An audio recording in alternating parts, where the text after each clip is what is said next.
Okay, so if you're here, my guess is you're feeling worried, maybe a little overwhelmed, and you are definitely looking for some answers for your baby. I totally get it.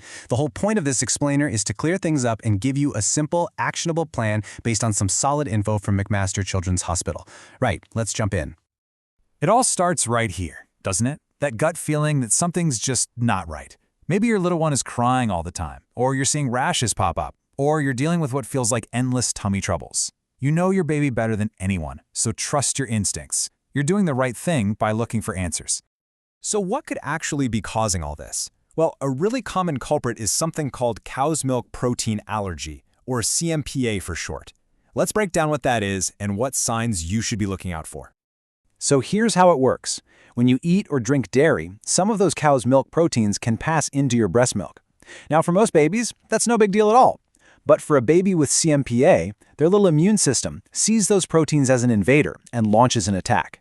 And that reaction can show up in a ton of different ways, from skin problems like rashes to breathing issues like wheezing, and of course, gut problems like colic, diarrhea, and even seeing blood in their diaper. Now for the good news. The solution, while it definitely takes some effort, is really direct. To make the symptoms go away, you have to get rid of the trigger. And for a breastfeeding mom, that means cutting out all cow's milk protein from your diet. And here's the other key part. Because the proteins are so similar, many babies with CMPA also react to soy. So, yep, you've got to cut that out too. I know exactly what you're thinking. Wait, eliminate dairy and soy? What on earth am I going to eat? It sounds super intimidating at first, but I promise it's totally doable once you know the rules of the game. So let's stop thinking of it as a diet of what you can't have and start thinking of it as a diet of smart swaps. Let's start with the easy stuff, the obvious swaps. This is pretty straightforward. Instead of regular milk in your coffee, you can try rice milk or almond milk. Instead of butter on your toast, you can find a good cow's milk protein-free margarine. See? These simple little swaps can make a huge difference right away. So, swapping out your milk and butter? That's the easy part. The real challenge and the real work starts when you realize just how many foods have dairy or soy hiding in them.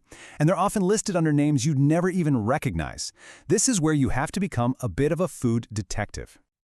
All right, let's get you that detective badge. We are going to make you an expert at reading food labels. This is, without a doubt, the most important skill you need to nail this diet and get your baby feeling better. And honestly, it feels pretty powerful once you get the hang of it. Okay, this is where it gets tricky. Cow's milk is a master of disguise. You're looking for way more than just the word milk. Whey and casein, those are the two main proteins in milk, so those are huge red flags. But you also have to keep an eye out for things like ghee, which is just clarified butter, or even nougat in a candy bar. It's everywhere. And the same goes for soy. Of course, you know to avoid the obvious stuff like tofu and soy milk, but soy is a super common additive in processed foods. So you've got to watch out for things like hydrolyzed vegetable protein, or HVP, soy isolate, and lecithin, which is in so many things and is often made from soy. Let's look at a real-life example to see what I mean. On the left, a vegan pizza. Look at that clean ingredient list.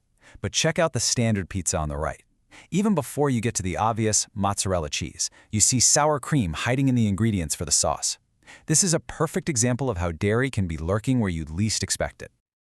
Okay, we've spent a lot of time talking about your baby. Now let's talk about you. You are breastfeeding, you are recovering from having a baby, and now you're on this pretty intense elimination diet. It is absolutely crucial that you take care of your own nutrition. This is non-negotiable. First up, protein. It's so important to understand that milk alternatives are not a direct replacement for cow's milk. Just look at this. A cup of skim milk has about 9 grams of protein. A cup of almond milk, 1 gram. That is a massive difference, right? And you need that protein to keep yourself healthy and to keep your milk supply up. So where are you going to get that protein? The good news is you've got a ton of fantastic, totally safe options. A simple serving of meat, chicken, or fish is perfect. 2 eggs, a good portion of legumes like lentils or chickpeas, or even some hummus or natural peanut butter can help you hit your goal easily.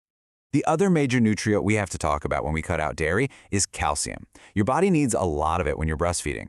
We're talking between 1,000 and 1,300 milligrams every single day. And if you don't get it from your food, your body will literally pull it from your own bones to put it in your breast milk. We really want to avoid that. But don't worry, you've got plenty of options here too. Look for those milk alternatives and juices that are specifically enriched or fortified with calcium. Dark leafy greens like kale and broccoli are amazing. And here's a good one: canned salmon or sardines. If you eat the soft little bones, you get a huge calcium boost. A supplement can also be a really good idea just to make sure you're getting enough. All right, so knowing what to eat when you're at home is one thing. But what about when you're out at a restaurant or just trying to avoid accidental slip-ups? Let's get into some practical tips for how to handle this in the real world. When you're eating out, your new motto is keep it simple. Go for plain cuts of meat or fish that are grilled or baked. Ask for your veggies to be cooked in oil, not butter. For salad, an oil and vinegar dressing is your safest bet. You want to be careful with things like hamburgers or sausages because they often have milk products used as fillers. And definitely steer clear of creamy sauces or gravies. And always, always tell your server about the allergies. Now let's talk about cross-contamination. This is basically when a safe food accidentally touches an unsafe one. Think about the deli counter. That slicer they just used for cheese, now they're using it for your turkey. Or think about shared spoons at a buffet.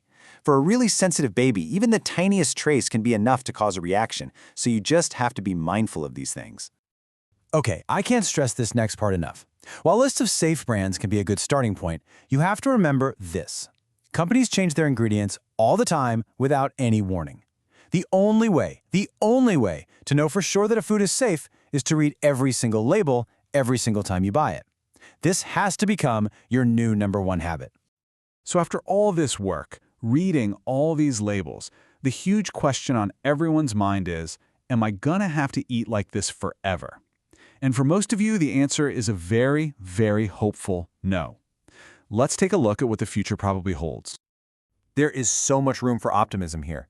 The data shows that about half, 50%, of all babies with cow's milk protein allergy will outgrow it completely by their first birthday. I mean, that's an incredible statistic. For a lot of the rest, they'll outgrow it by the time they're 3. This is not a life sentence. It's just a phase.